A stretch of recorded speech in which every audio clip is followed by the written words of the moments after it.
friends, and welcome to the Happy Hour with Jamie Ivey podcast. I'm your host, Jamie, and I'm so thankful that you're here. Every week, I invite a girlfriend to join me on the show, and we chat about the big things in life, the little things in life, and everything in between. Before we get to our guests, I want to thank our sponsor for today's show, which is Sacred Holidays. This Advent, the Sacred Holidays studies are breaking apart 25 attributes or characteristics of God. This Christmas, it's not just about a baby in a manger, but it's about learning about who that baby represents. Advent season, which officially started this past Sunday, are the days leading up to Christmas. And Sacred Holidays is releasing its study called He Is, the Attributes of God. There's one for women, for families, for men, and teen girls. Every day will be a different attribute of God, but each study will focus on the same attribute each day. So it has unique content, allowing your families and your husbands and wives to all go through the study together.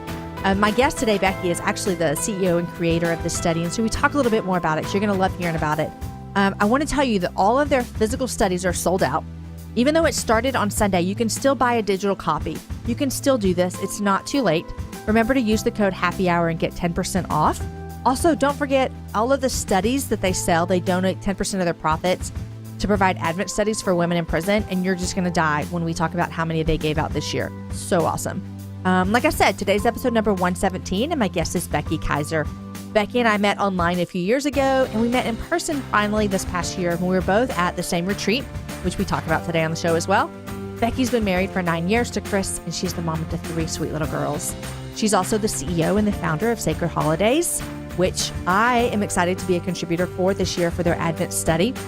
Today, Becky and I talk about one of her dreams, which is to write a Bible study, how she's finding balance in her life, or shall I say, looking for the rhythms in her life with working, being a wife and a mom and teaching and writing, and how her and her husband started communicating better in the past couple of years. Becky recently has walked through a medical scare, and she shares that story with us as well. And at the end, I tell her about the weirdest documentary that Aaron and I recently watched that I think you should watch as well. If you want to send us a message about anything from the show, Becky and I would love to hear from you. I'm on Twitter at Jamie_Ivey, and she is at Becky Kiser. Hey guys, I have a favor I want to ask you, but you get something out of it. So listen up real quick. Will you share the show with a friend this week? I mean, like really share. Like pull out your phone, show them how to do it. I meet people all the time, and I literally have to show them how to listen to a podcast. I show them on their phone where the app is. However you listen to it, sometimes I have to explain to them what a podcast actually is.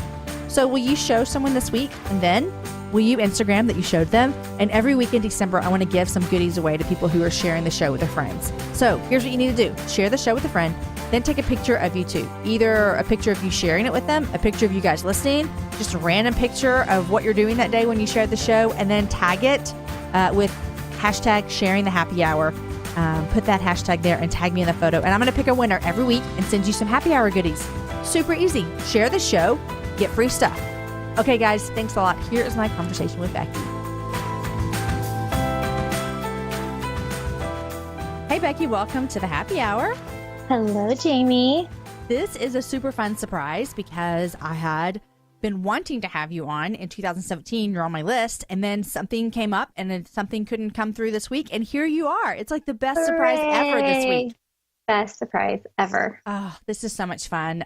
Thanks for chatting with me, and I'm super excited for all of my listeners to get to know you and hear you and just listen in our conversation. Before we started recording, you said that we were both at Camp Well this summer, yes. Which is, what is Camp Well? I mean, what's your 3-sentence description?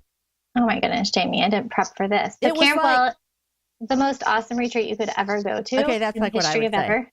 Yeah. I'm always like, when I tell people about Camp Well, I'm like, I don't know how to describe it, but it's awesome. Right? You should go.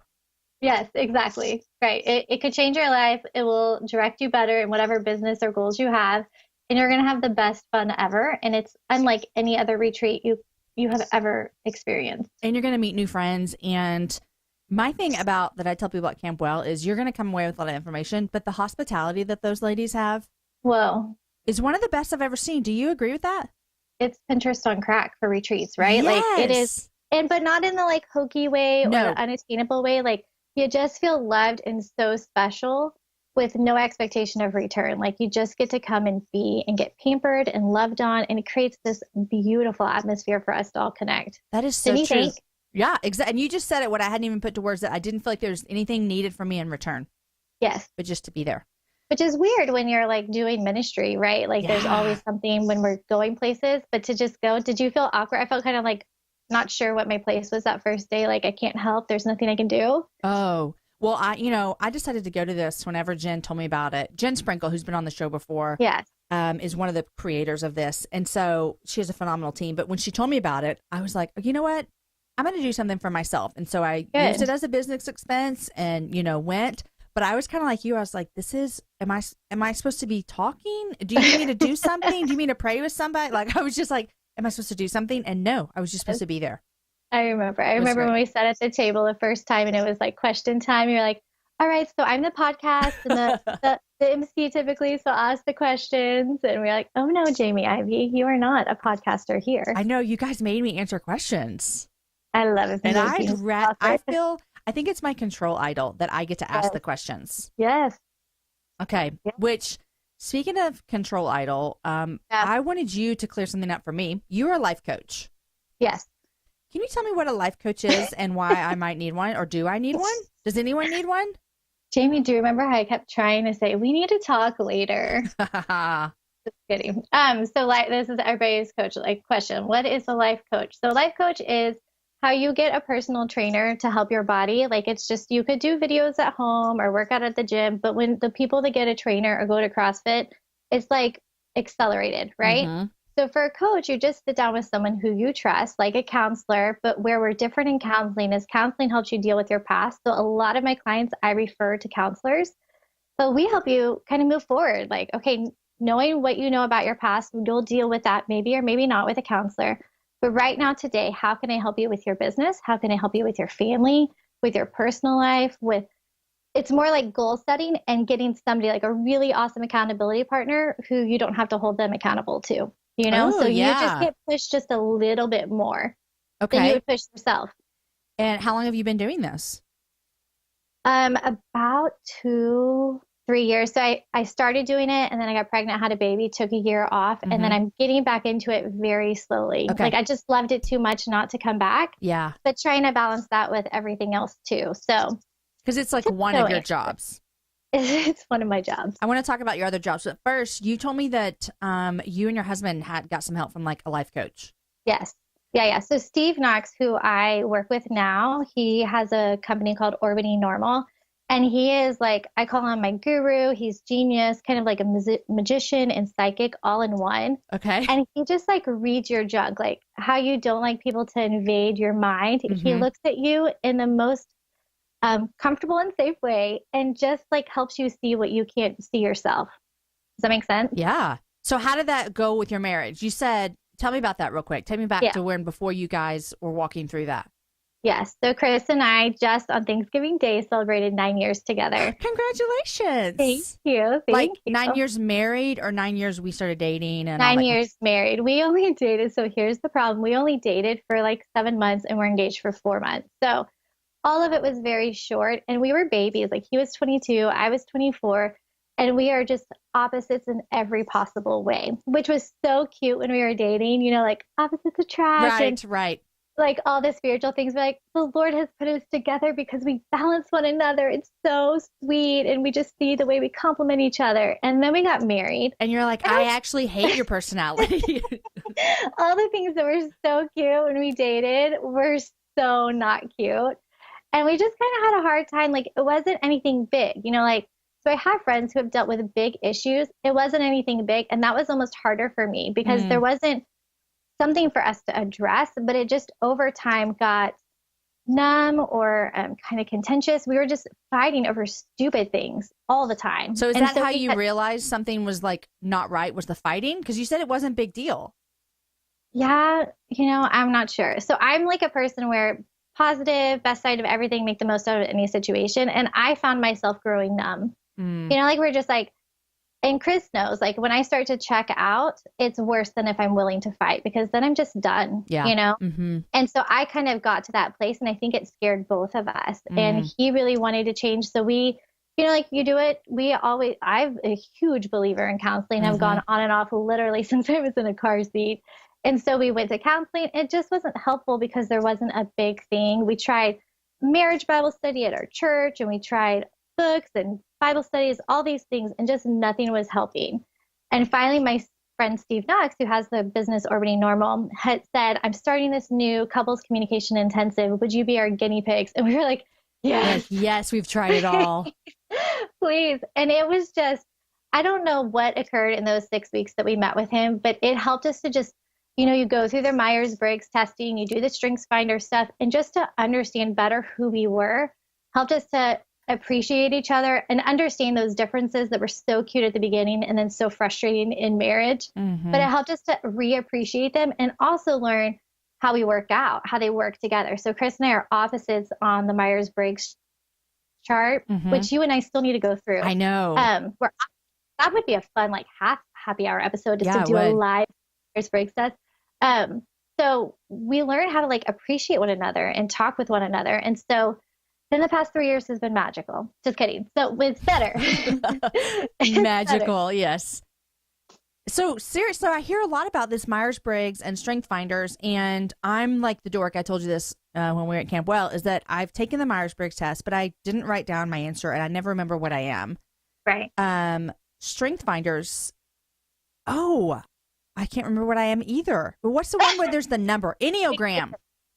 I don't know anything about that. Okay, you don't know that either. But that's really, people are using that a lot too to figure out each other. So when you and Chris found this stuff out, mm-hmm. then were you able to look at him and be like, this is why he does this? Yes. And then totally. Literally, because this always like amazes me that you can say, this is why they do that. And then does it switch the way that you show grace towards him? Oh, absolutely. 100%. And we just learn different ways of when we're arguing or what he needs to do when we're having a hard time and what I need when we're having a hard time and different words and phrases that I can't even tell you the specifics of them now that we're 3 years past it, mm-hmm. but it's changed how we are. Does that make sense? Yes. How we would argue about money and receipts and those sorts of things. Like my personality is, I applied generalities to things and he was like specifics and details. So we would fight over details. Like, how can you not remember this? It just happened. I'm like, I just know it just kind of was or is or always and never. And he's like, always and never don't exist. Right. Exactly. I know one thing that Aaron and I have learned over the years is like after we get in disagreement or whatever, I need to be touched. I'm a toucher. And so I'm a feeler. I need to be hugged. He needs space.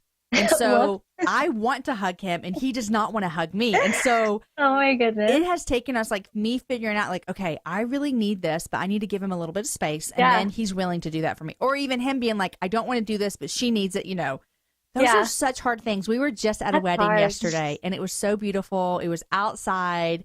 I mean, it was just this like beautiful wedding and they were so happy, which everybody is on their wedding day. No one's unhappy on their wedding day, right?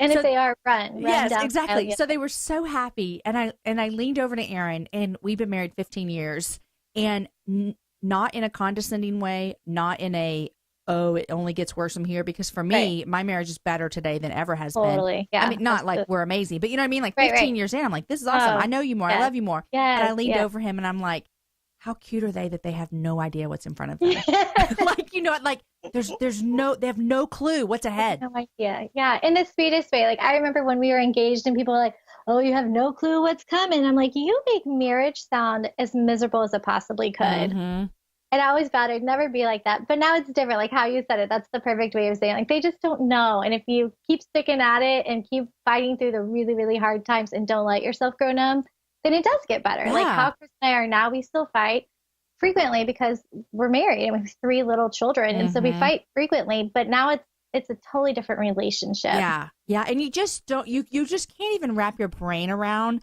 the hardships that you'll walk through. It's not even always about marriage. It's just like with age or with work or with parenting, all of those things together. Life. Those things don't mean anything on your wedding day because you're just in love and you're so cute. Cute. Yes. Oh, I love going to weddings. And a lot of times Aaron and I don't get to sit together because he's, he might be either. Yeah. And so whenever we sit together, I always pretend like we're saying our vows again. Oh, he hates it. He's like, you're so dumb, Jamie. Stop. You like whisper them to him, or you just squeeze his hand? I kind of squeeze his hand, like when she says I do, I kind of squeeze it like I'm saying it too.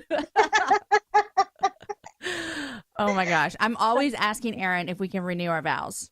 Yes, because I think that would be so fun to have our kids there. I'm picturing on the beach with our kids. Yes. And he always tells me the same thing. He's like, Jamie, that's the dumbest thing I've ever heard, because I made a covenant commitment to you. You don't have to renew that. It never gets broken. It's like when people go to church camp and they become a Christian again, you don't really have to do that. No, exactly. But you're going to rededicate every year. Well, if you could have another party and go to the beach or something, why not? That's what I'm saying. I said, maybe let's not call it a renew. Let's just call it a party. Like, I still love you party. And I still love you party. I love that. Nice. On the beach. On the beach together. Right. Okay. So Becky, you have been married for 9 years. You said, which you were married the day my daughter was born. Aww. I know. Sweet story, girl. So you've been married for 9 years. You have 3 kids. I know this about you because you're friends with my friend Sally Lopez. You went to Texas A&M. Yes, Sally and I were roommates junior year. I love the Lopez family. So you went to Texas A&M, and now you created this company called Sacred Holidays. Yeah. Which, if anyone's been listening to the Happy Hour for the past couple of weeks, you've heard me talk about it a lot because not only are you guys advertising on the Happy Hour, but like I'm a fan of yours. Like I love what you do. So awesome. So tell me when you started it and why you even decided, hey, I have a mom with young kids. I'm going to start something, which is usually not the best time. Right? Right. So how did that happen for you? Well, first, Happy Hour has been awesome supporters. You ladies, it's been so fun to see that promo code come through and see how many of your sweet ladies are joining us. And that's been super fun, Jamie. The Sacred Holidays started, let's see, our 2-year anniversary just happened in September. Oh, so you're young. We're just babies. We're just I didn't know you were such a baby. Yeah. Hey, well, y'all have your stuff together for being so young. I'll just tell you that.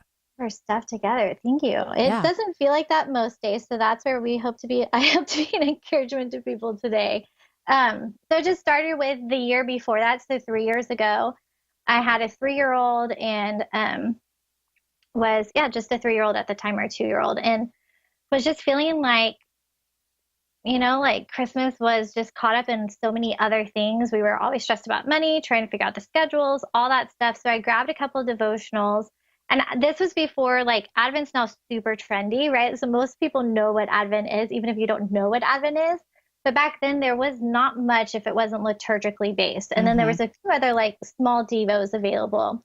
And I read Noel Piper's, what's it called? Is it the Traditions? Yes, Treasuring God in Our Traditions by Noel Piper. And I read that, and I was like, yes, like, I love holidays. I think they're so fun and so magical. And my mom is not a Christian. So holidays were not spiritually based. They were just so much fun. And when I became a Christian, I never wanted them to lose that same magic. And so anyways, long story short, I decided I had always wanted to write and do those sorts of things. And I was like, I just stay home now, like my kids take long naps. How about I write the Bible study? And just felt like the Lord said, okay. So 2 years ago, did the first study, not knowing if it was going to become anything. And we had such a great reception. And so we wrote a Lent study and then another Advent study last year and another Lent study. And this is our 3rd Advent study. And this one I'm so excited about. So you just said, I'm going to write a Bible study. Yeah. That's not normal. That's not normal. That's not normal, Becky. That's not normal, Becky. You're funny. Okay. And so this is the 3rd year, but when you started the first one, did you write every single study? Yeah. So the very first one wrote my husband and I remember in Seattle, and we were there, and when you're away from your children for 7 days, you can do a lot of things. So true.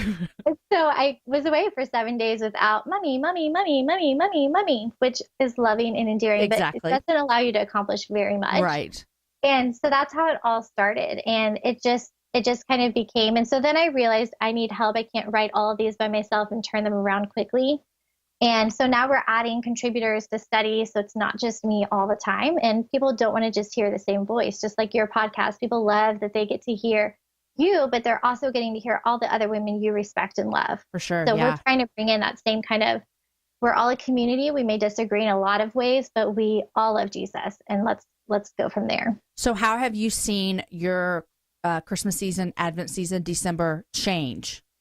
Yeah, so for me, it's probably a little bit more complicated than the normal person going through Sacred Holidays, because for me, it's my busiest time as a business, but also the time I'm trying to focus the most on what matters. And I would say each year gets better and better. And so I'm right there with all the ladies and now men and teen girls and families that are doing this with us.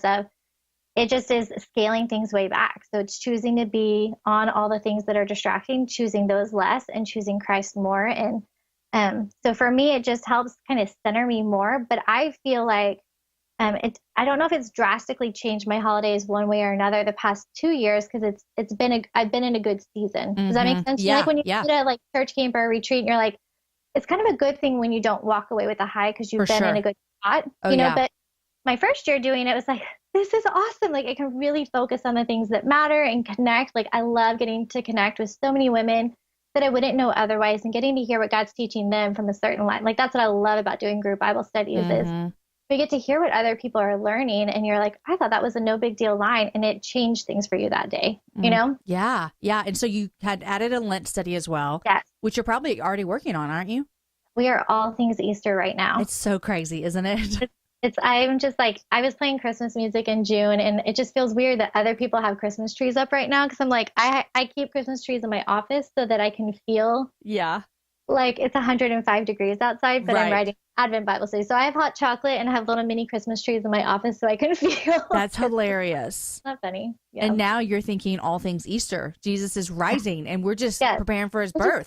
Looking at little baby Jesus in the manger, and I'm like, he's Easter on a cross. Yeah. Right? Oh my gosh, that's awesome. So how is the Lent study? How is that set up for women to go through the actual days before Easter? Is that when it's set up for? Yeah. So Lent is like, so traditionally Advent are 4 weeks for the 4 Sundays before Christmas. And then Lent is 40 days, not including Sundays before Easter. So it's longer. It's a hard commitment because it's 7.5 weeks of material that you go through. So most ladies, we struggle to finish a 4-week or 5-week or 6-week Bible study. So we're asking a lot of people to do a 7.5-week study. But, you know, I tell people all the time, like, I know Advent's so trendy, but it is my aim with Sacred Holidays if we can get Lent to become even more trendy, because it's awesome that we celebrate baby Jesus coming. You know, like obviously him coming was essential for anything else to happen. And that's why this time we're actually not even focusing on baby Jesus in a manger, but just who God is. And at Lent, that was so much more important, Jamie, because it's our faith, right? Like if we don't focus during Easter on that Christ came and he lived this life and we need to follow the life he lived, and then he died, that actually, like, somehow, as weird as it sounds, like him dying on the cross and shedding that blood makes everything forgiven for us. And then he rises from the dead. Like, that's insane. And it takes time for our minds to kind of wrap around what seems impossible. And so when we focus on that during Lent, Easter can be radically different for us. So I'm always more excited about Lent than Advent. That's so true, because I feel like Advent is surrounded by Christmas. Yeah. And surrounded by traditions and parties and gifts and, you know, good feelings and, you know, the end of the year and all that stuff. And then Easter, you're right. Sometimes it gets kind of forgotten in between there. Because people are over the holidays. Because it starts like the beginning of March. Last year it started like, I think February 7th. And people were like, no. Wow. No, the holidays. Yeah. Oh, well, and do you give something up for Lent? Yes. So each year I choose something different. Last year, what'd you do last year? I was just trying to think about that. I don't know if I did anything last year. So in years past, I've done things like the snooze button, which is hard. Or, you know, like the typical no social media or no TV. In high school, one time I gave up makeup. So like I didn't wear makeup for 40 days. Look at you. Yeah, I was super vain in high school. I was so spiritual, Jamie. But you didn't grow up in a Christian home. When did you start following Jesus? So when I was 16. So my parents divorced when I was a baby. So my mom is not a Christian. My dad and stepmom, they married when I was 3, are Methodist. So I grew up in the Methodist home with them. And then my brother and I are super close, Neil Smith, super close. And he became a Christian the year before me. And he just loved me like Jesus. Like all the things that I hated about Christians and Christianity, he showed me the way, you know? Wow. And I remember I was driving to my boyfriend's house, and I'd heard that story about when Jesus wept after Lazarus. Okay, wait, died.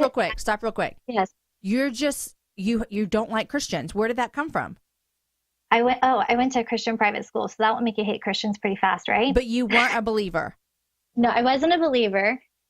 And went to a Christian private school. This is the interesting story, right? So my mom, who's not the Christian, wanted us to go to Christian private school because of the morals, because she wanted us to be good people.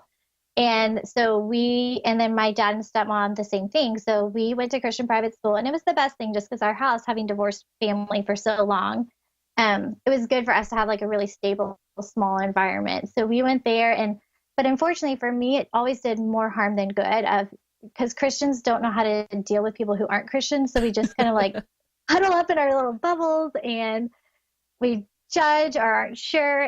So I just like always felt like I do not belong here. I'm not liked here. I'm labeled. And so I just did the like, well, I'll have fun the other way then. Yeah, I'll show them.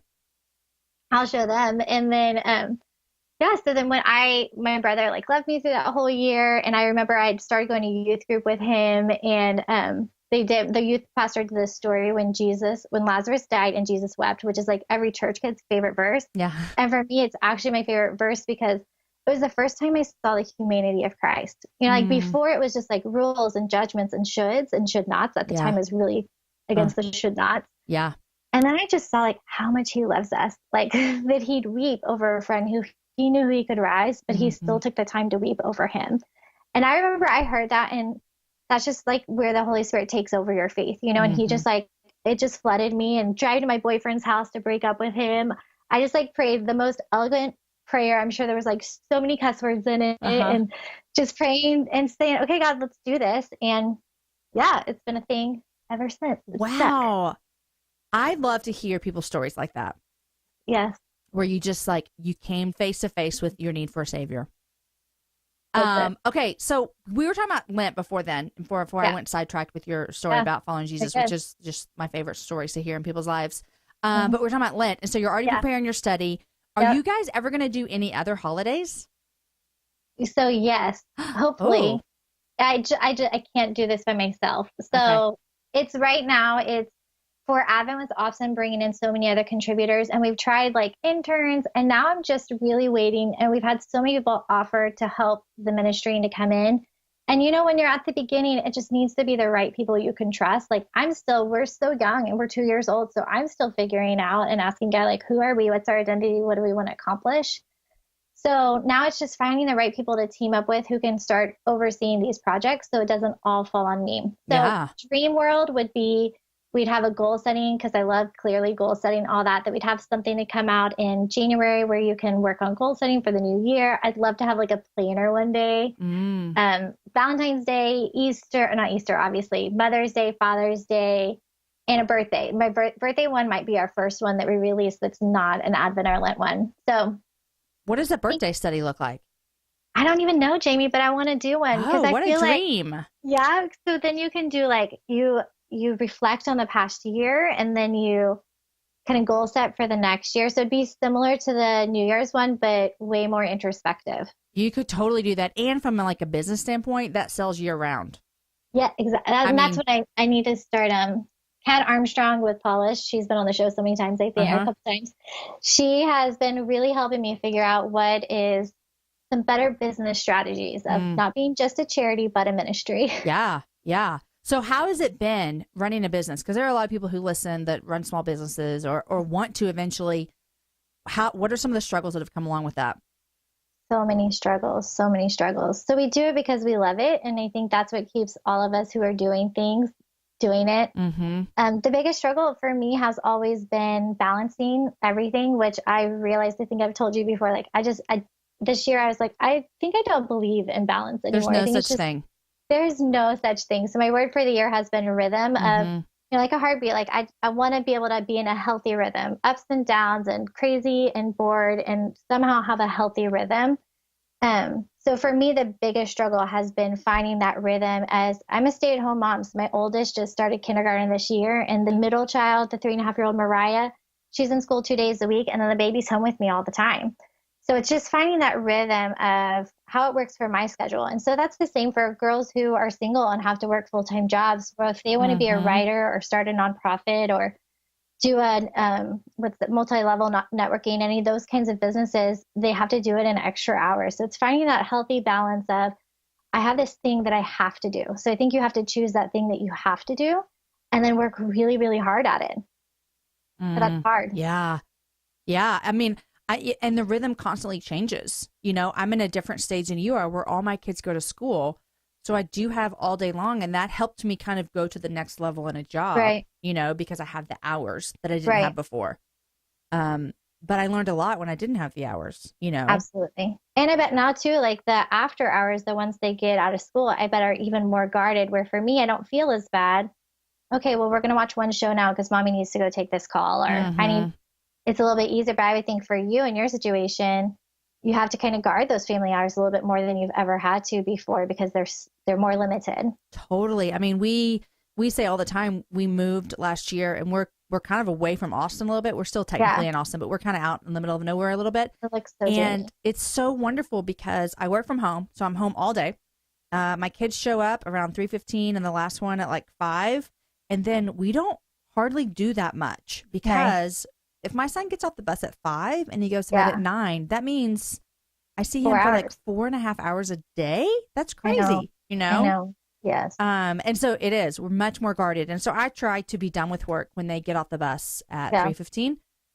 Some days I'm like, hey, you know, get a snack, go play. I need till 4. Right. But most days, which is good for them. Yep. Yeah, most days I am trying to be done with work. Yes. It's hard. Just finding those boundaries that are best for us, and then like giving yourself grace when in each season. Like I remember when I was single and not dating at all and wanting to do these things and just thinking, man, it'd be so much easier when I get married. And then when I was married and we were both working, I'm like, it'll be so much easier when I'm staying home. And now that I'm at this stage, I'm like, oh, it'd probably be easier if I was like Jamie, all my kids were at school. But you don't ever want to rush past the season you're in. I remember a counselor telling me one time, she said, you know what, Becky, if God has called you to do this, then it's going to happen.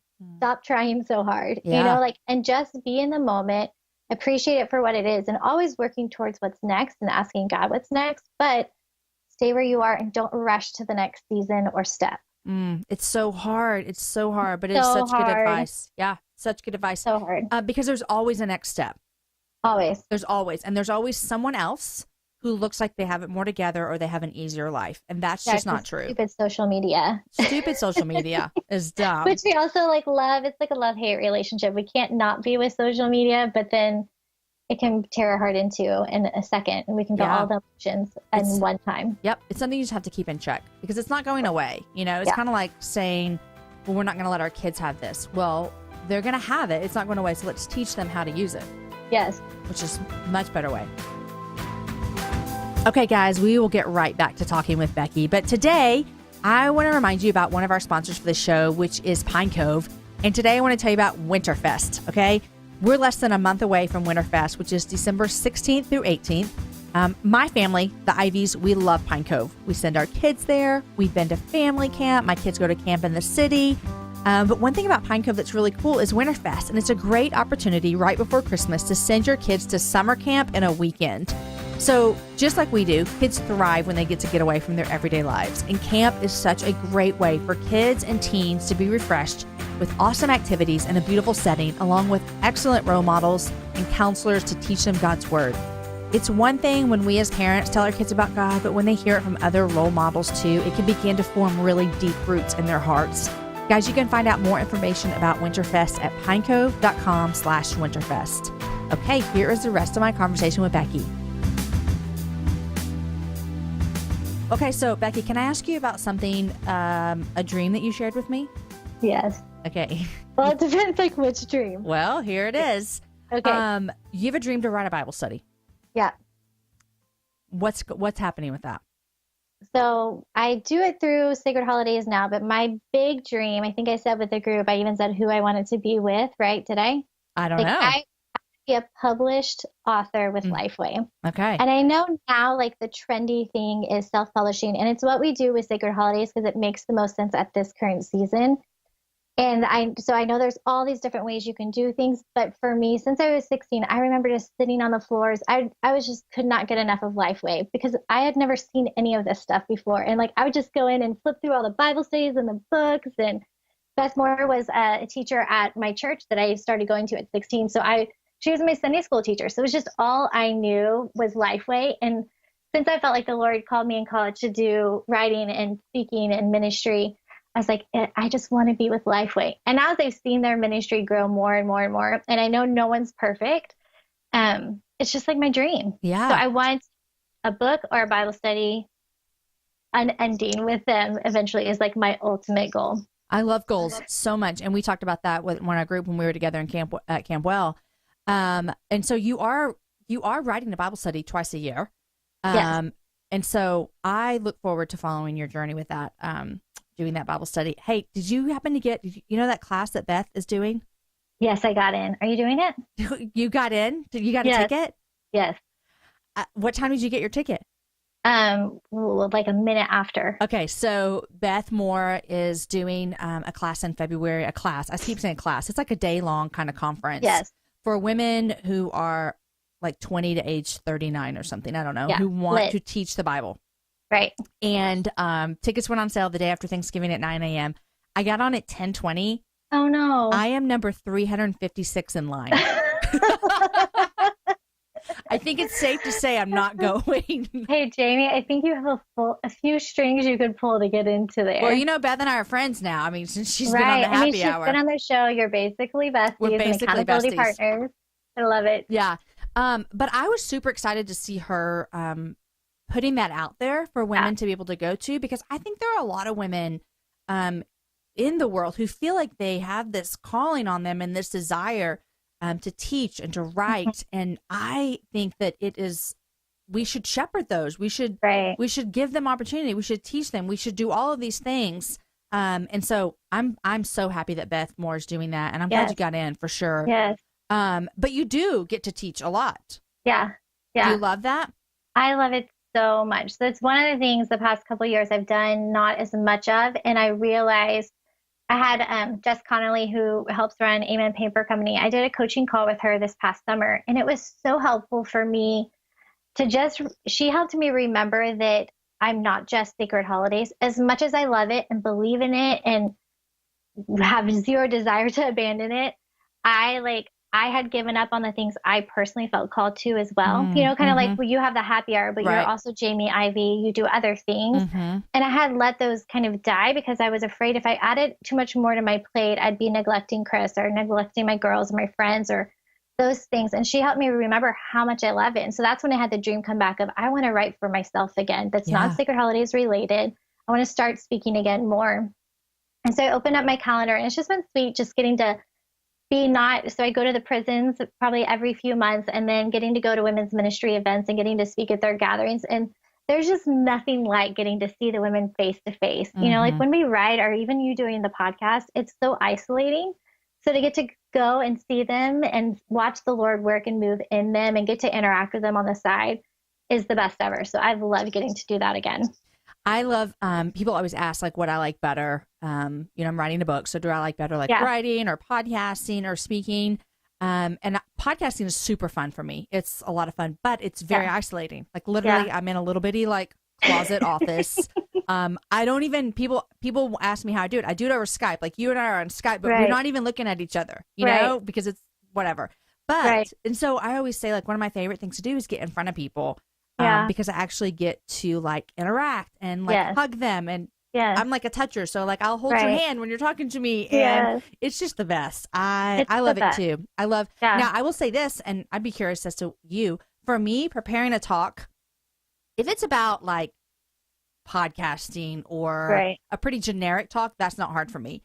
If you're asking me to come in and teach your women the Bible, man, that is. It takes a lot of discipline for me. And it's, I would say it's one of the hardest things I do because I don't take it lightly at all. Like it makes me. But you still love doing it. I love when I get on the stage, and I love it. Yeah. And I love, teaching the Bible and talking about God. But the preparation for me is so hard because like my biggest fear is that I'm going to speak heresy.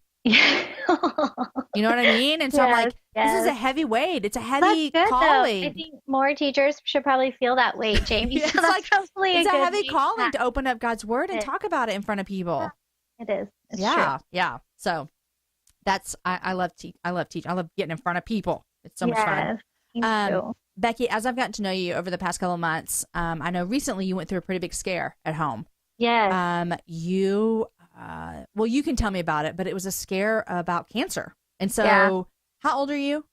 How old am I, Jamie? I'm 34. 34. Okay. And I think that cancer is a really big, scary word in our world. And it might be the top of a lot of our fears, mine including, or people that are listening. There's people that are listening that are walking through cancer. There was a girl who came to one of my last happy hours. It was one of my most favorite stories ever. She had just gotten through chemo and she was so sick, she could hardly eat. And when she came to my happy hour in September, it was like one of her first real meals. Aw, whoa! I know, everywhere. I mean, it was Awesome. It was so exciting to meet her. But cancer is a very real thing. All of us have been affected by it, all that kind of stuff. So, what happened this fall when you were walking through that? So I was just really tired. You know, like I think we're all tired all the time because that's how we live our life. And I have 3 little kids, so of course I'm tired and running a ministry in the wee hours of the night. Yeah. And so I was tired, but it was beyond normal. And I'd had postpartum depression after my second daughter, and so I'm always just in tune of like wanting to make sure my body is okay. And I just felt off. Like I was falling asleep every night by 8 o'clock, and I'm a stay up till midnight, 1 a.m. person. And just kind of that numbness that I told you about earlier, even with Chris. And so I said, I'm going to the doctor. And if I need to be put back on antidepressants for regular depression, then we'll just get over the pride and do that. And went to the doctor and he said, well, we'll see. Let me run some blood tests just to see. So he ran the blood test and, you know, they called back as soon as they can. And they're like, you know, Miss Kiser, those numbers were just a little bit elevated. Let's retest them and just make sure. I'm sure it's nothing. And then the day before we left for Camp Well, actually, I got the call and she said, you know, Miss Kiser, those numbers have gone up a little bit more. So we're going to need to send you to a hematology oncologist. Okay. Stop real quick. Yeah. This was the day before you left. The day before we left. I would have had I didn't know. You didn't. Yeah. You didn't share this with anyone that I know of, or at least not out loud when I was sitting with you. I had no idea that this was happening to you. Yeah. I would have been a mess. Literally, I would have been a mess. Like I would have made sure everyone knew what I was going through too, because I'm just like selfish person like that. How did you just show up? You didn't even say anything, and you seemed completely normal. Were you nervous, scared, afraid? All those things. I mean, I was there. What was helpful was, you know, I was there with my best friend Kelly, and so it was helpful to have somebody there who knew, but it was also so helpful to have somebody there that didn't know. And it wasn't a big deal yet. You know, like the doctors were so clear on the phone to just say, your numbers are mildly elevated. We're going to send you to the hematology oncologist, which is cancer blood doctor, cancer doctor in one. But it still could be nothing. It's just outside of our control. So I'm just not an overreactor, especially with medical things. I've had different things growing up. So to me, it's like, it could be something, it could be nothing. To overreact now is such a waste of time and energy. But to get, like, it was such a gift, like to see the Lord be like, you're going to find this out. And then the next day you're going to get on a plane and get to just step away. And I was able to process that in my alone time. Yeah. Away from my girls. Like Karis and I got to have that night before I left to just kind of talk through it and Google and do all the things that you do when you hear something like possibly cancer. Yeah. So we found out that news, and then you have to wait 2 weeks to get in with a specialist, which also let me not feel bad. Like if they weren't rushing me and they said that I could still go on the trip, and if that was okay, it helped me feel like if it was serious, they would say, I'm sorry, you need to cancel your trip and go on Monday. You know, they didn't say those things. So you felt good. I felt okay. You know, like I was still super tired on the trip, and I didn't feel exactly like I usually have lots of energy, and I felt more mellow, but the conference was kind of very focused and exhausting just because we're doing so much. So it kind of played into the environment in some ways. So I decided I didn't want to tell anybody because I felt like if I shared it then, I knew nothing to share really. And meeting so many new people, it'd be the first and only thing they knew about me. That's true. Like, once you hear cancer, you can't, like I couldn't, you can't think about anything else. Right. You know, like you just look at me and be like, oh my gosh, she could have cancer right now. Yeah. You know? But we were able to build like a real friendship outside of knowing that I could maybe have cancer. For sure. You know? For sure. Which you were the exact opposite of me, because anyone that knows me knows if they told me that I was going to see an oncologist, I would automatically be 110% sure that I had cancer. Not only would I be sure I had cancer, I would be sure that it was probably very aggressive. Stage 4. Yes, you're dying stage 4. Exactly. That you can't even go on the trip because you may not make it home. Becky, no lie. That is where my brain would go. And Aaron is like you. Aaron's like, if they don't say there's a problem, there's no need to worry. And I'm like, they're just being kind. I'm stage 4. It's talking about all these symptoms, and I have all of them. Exactly. Google can make a person crazy during all of it. Yes. So you anyways, get home. got back. I get home, go to the doctor, wait for another week after Camp Well. And, it's lots of ups and downs of, like everything you think like, okay, Jesus, this is us. And oh crap, I could have cancer, and crying, and it's going to be fine. And all those ups and downs and emotions that we can feel in our church. We got a church project here in the Woodlands. It was awesome. They gathered the elders around me and prayed over me. And we were just surrounded by really awesome friends who just encouraged us and held us up during all that, where it felt like it was going to be okay, Mm-hmm. So we go in, and I had my first appointment. He reviews all the past blood work, and then, of course, takes like 35 vials of more blood. Right. And looking at it, he says, okay, and this is like summary of what he said, but essentially this is what he said is, it's likely one of two things. You either have this rare blood disorder or chronic myeloid leukemia. And I remember, Jamie, when he said chronic myeloid leukemia, I looked at him and said, I'm sorry, you actually think I could have leukemia? And he looked at me and was like, yeah, that's exactly what I'm saying. And I just in that moment, I heard nothing else. Kelly was with me, thankfully. And I was going to ask if Chris was with you. I wouldn't even let him come because I was not expecting to hear you. I thought it was just the first appointment, all right, glad you're here. Let's take some blood tests. And there's nothing I can tell you today. I thought Kelly was ridiculous for wanting to come with me. I was about to bring my baby with me, but thankfully another friend watched the baby. So I was just shocked. And then he said, we'll take these tests and I'll see you back in 2 weeks.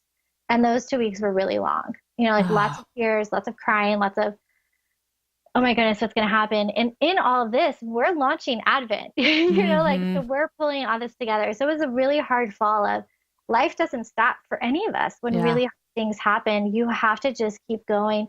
And then also it brings us enough perspective to know what things don't need to keep going. There's a lot of marketing and beautiful social media stuff that I wanted to do. And it's just not happening this year. And that's okay. Yeah.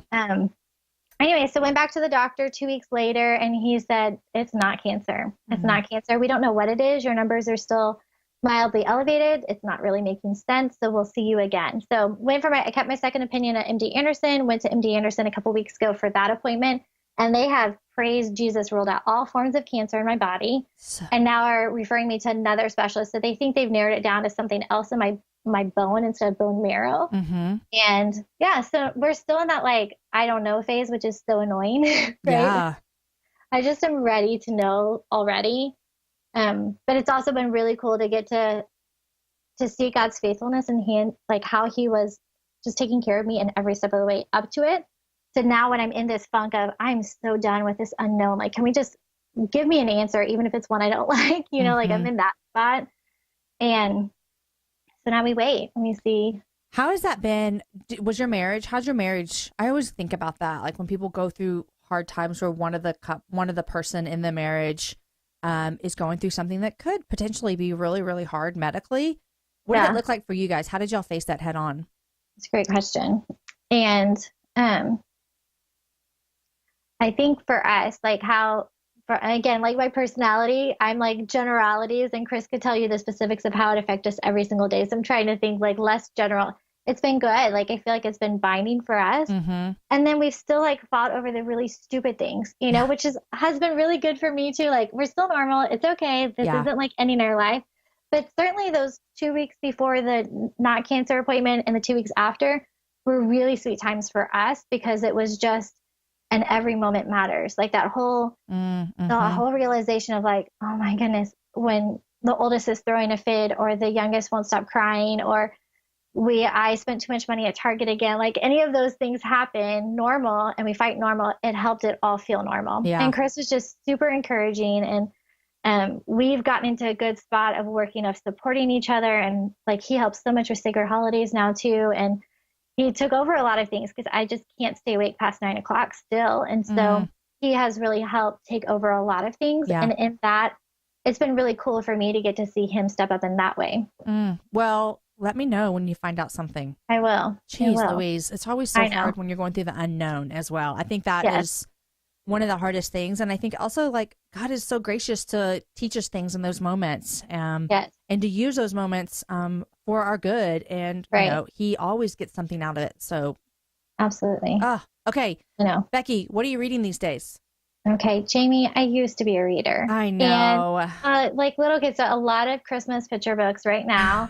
And then for the past 3 months, I've been reading Bob Goff's Love Does book, which I'm Yes. loving. And we went to San Diego a couple weeks ago, and I was like, I'm going to see Bob Goff because he has his phone number in the back of the book. Which is crazy. But he was in Africa, of course. Did you actually call the phone number? No, I saw on social media him that he was posting gone. from Africa every day. And we were there for like 4 days. I'm like, there's just no way to get to see him. But I was going to, and I was going to call him every day, 5 times a day until he answered. So Bob Goff, I'm loving it. Love Does. Do you know his wife has a book coming out? No. Sweet Maria. Is it just going to say Sweet Maria on the front, I wonder? I don't think so, but I can't remember when it comes out. I'm thinking early next year. Awesome. That she has a book coming out. And so that should be good. Oh, like look. y'all could do a launch party together, a book launch party together. Right. When does it come out? Oh, it comes out March. Nice. Called Love Lives Here. By Maria Goff. I know.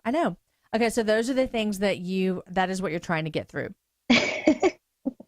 Yes. Let me tell you, I went through I am not reading that much either in my life. But I did this sound like I just said I'm not reading that much, but I'm about to tell you I read 4 books this month. Whoa. Way to go. I know, but I traveled. And so I got to read some when I traveled. I know. It helps when you travel. Yes. I just read The Lipstick Gospel by Stephanie Wilson. I've never even heard of that. It's a short little book about her journey of following Jesus.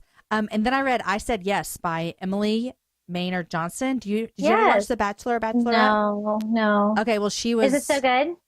The book, I really liked it because I watched her on. That's like one of the last times I watched the show. Yeah. And I want to have her on the happy hour, and so I liked reading her. Yes. Book. I know. So Amy. I know. There's that. I know. Okay, what are 3 things you're loving these days? Okay, 3 things I'm loving. Well, I have you to thank for this first one because your podcast, Jamie, was the very first I've ever listened to. Oh, yay. It's been my gateway drug to podcasting. The happy hour is that for a lot of people, and I'm happy about that. Good. It's so fun. So one podcast I'm especially addicted to right now is Donald Miller's Building a Story Brand. Do you ever listen to his? Yes, I do, of course. It's my very favorite, and I feel like each one it is drastically shifting what I want Sacred Holidays to become, and then what I want my own speaking and writing ministry to become. It shifts things where it's less about building a certain platform or speaking a certain way or blogging a certain way, but it helps you just see the people. And it's been so helpful as we're in a sales season too. Of it's not the number of studies I'm selling, which is important for the business side of things, but it's this many lives that we're affecting. I think that podcast is great for anyone running a business. Yes. It's so good. Totally. So good. So, but I just recently sell that y'all sold out of studies? So we're sold out of printed studies, but we will always have digital available. Which this comes out Wednesday, which is the very last day of November. So you would be Sunday, Monday, Tuesday, like 3 days behind. Yeah, no big deal. No big deal. Go get a digital study. Go get a digital study because 10% of our profits go to support women in prison, like your sweet ladies. That's exactly right. My sweet ladies, we gave them all. Well, first of all, I got all the studies. Yeah. And I thought that Advent started on December 1st. I don't know where that came from. Because a lot of people do that. Yes, that's true. Like our church does something for kids and it starts, it's 25-day, that kind of thing. It's just easier. Yes. Yeah. And so I just threw them in my car on the way. And then I was like, I looked up something and I was like, oh my goodness, Advent starts like Sunday. Good thing. And so last Tuesday we handed out all of our ladies in our program, got the study. Becky, they were so excited because they don't get anything. But to get books, you have to check them out and then you can have like a Bible. This was something like their very own study that they got to take back to their cell, and it was like theirs.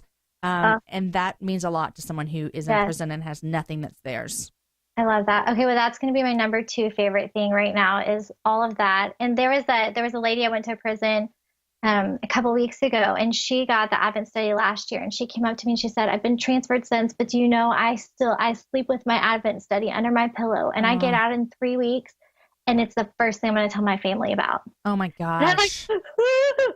All the tears. Yes. Oh, it's so cool because to get to do it alongside these women who just have very little hope outside of not what's in the pages, but the word of God that's in the pages. It's the coolest thing that we get to be a part of it.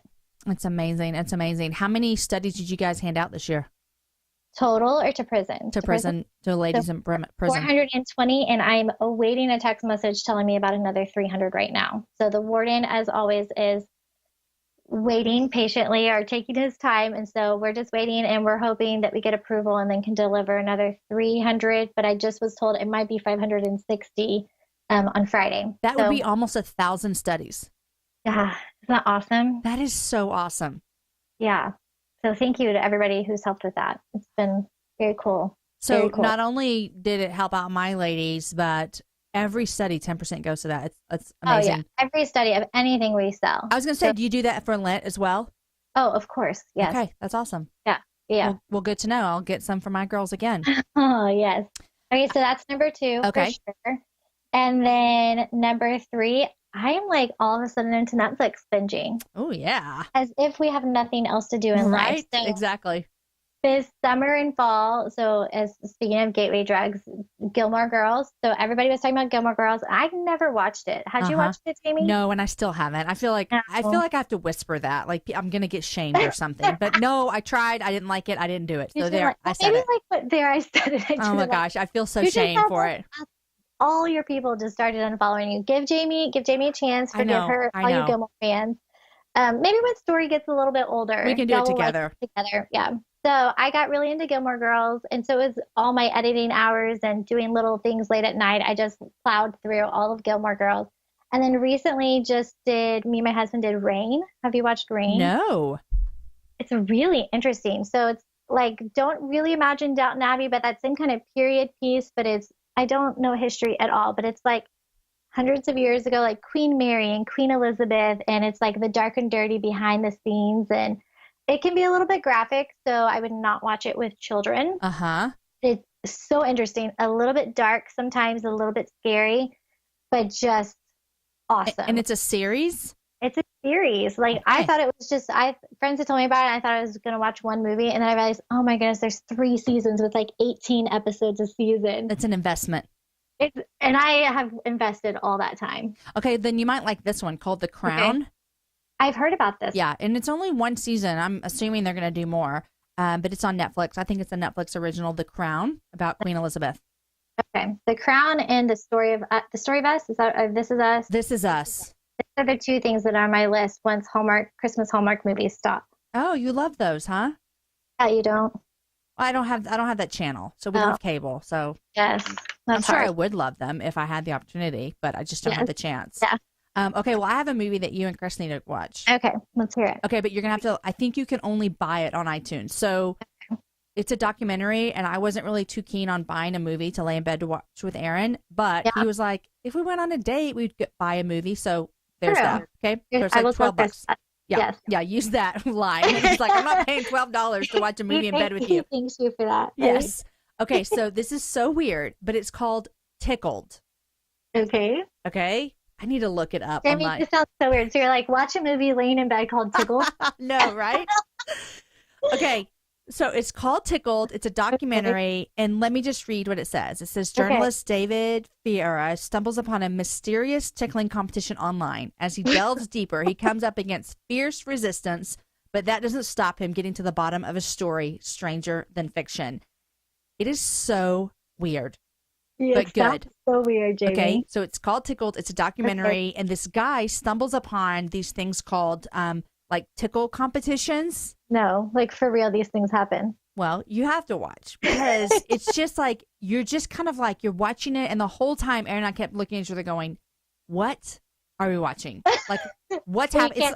We can't stop. You can't stop, and then you keep going. This doesn't make sense. This doesn't make sense. And then at the end, when it all comes together, you're like, that's the weirdest thing I've ever seen in my entire life. So then let's watch it again. Watch it again. Like, did you ever watch that movie, like college age, Hands on a Hard Body? Yes, where they do that with the car. Yeah. Yes. That's kind of like that. So, so weird and random, but you can't stop. Watch it. Okay, I'll send it to Chris and we'll see what Dave Ramsey Jr. says about this. Okay, well, just call it a date night. Like, like if you went to the movie, it cost you $24. So. Okay, I'll give it a go. Here's all my ways to pitch to Dave Ramsey Jr. about how to rent a movie for $12 in your own house. Love it. So there's that. So that's my recommendation for you. Okay, wrote it down. It's weird, but it's good. Yeah, it sounds very And it weird. says it's rated R. I feel like, I don't know why I feel like I need to give like a little like caveat here, but I don't, this is, if there's something awful in it and I'm like, I don't know what the big deal is, and people are going to think I'm such an awful person. But I think it's just like maybe content.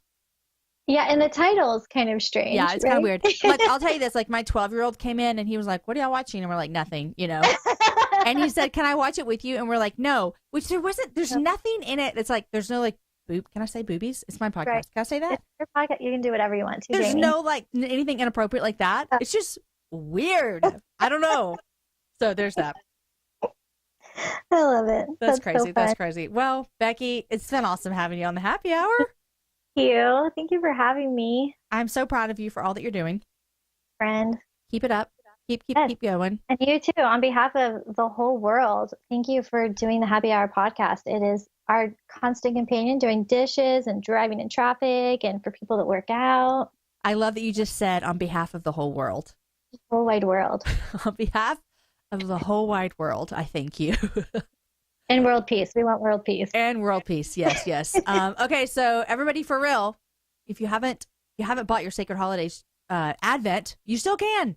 Yes. Go get it. And go get it. And use Happy Hour to get 10% off. That's right. Use the code Happy Hour. You get 10% off. We still get 10%. And if all of you are listening, and last week was Thanksgiving week, so it was like a hard week for podcasting, but I released one of my most favorite shows ever. And so. And mine too. And Voskamp. Yes, you sent me a text about it. So good. Wasn't it so good? Yeah. Yeah, just Aaron go ahead, listen to it right now, everybody, and go listen to it. Yeah, listen to it. You made right Aaron? now. Did he listen to it? Yeah, I was like, hey, he was traveling, and I was like, listen to this because he doesn't listen to all of them. He used to actually, but I was like, listen to this one. I was like, it's one of my favorites, and he did say it was really good too. It was so good to get to hear her, just like talk, like just one-on-one to another person. Like in her book and studies, she just has such a poetic way of speaking, but to get to hear her just chat with you it was so cool to get to learn from her. And I think I texted you and was like, I'm on the airport and I'm crying because it's just so good. It was so good. And I was super nervous. People asked me like, who are you nervous talking to? I was nervous talking to Anne. Yeah. Because like you said, she's so poised and this is from an outsider looking in. So poised, so put together, so poetic. Yeah. And I'm the opposite of all of those things. And so I was like, oh, how is this going to work? And it was just one of my most favorite conversations ever. So. It was beautiful. It was beautiful. Thank you for doing that one. Well, thank you for listening. Okay. Thanks, Becky. All right. Thank you.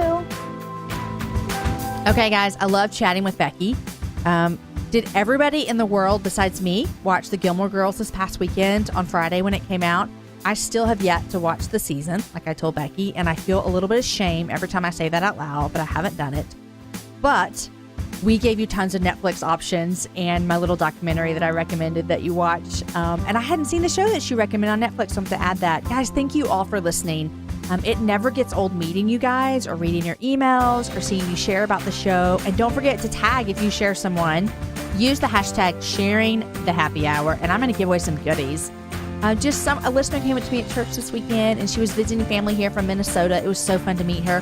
I love meeting you guys that listen, and I love reading your emails. I read every single one, even if I don't get to email you back. So guys, thank you. As always, anything we talked about is going to be up on my webpage, jamieivey.com.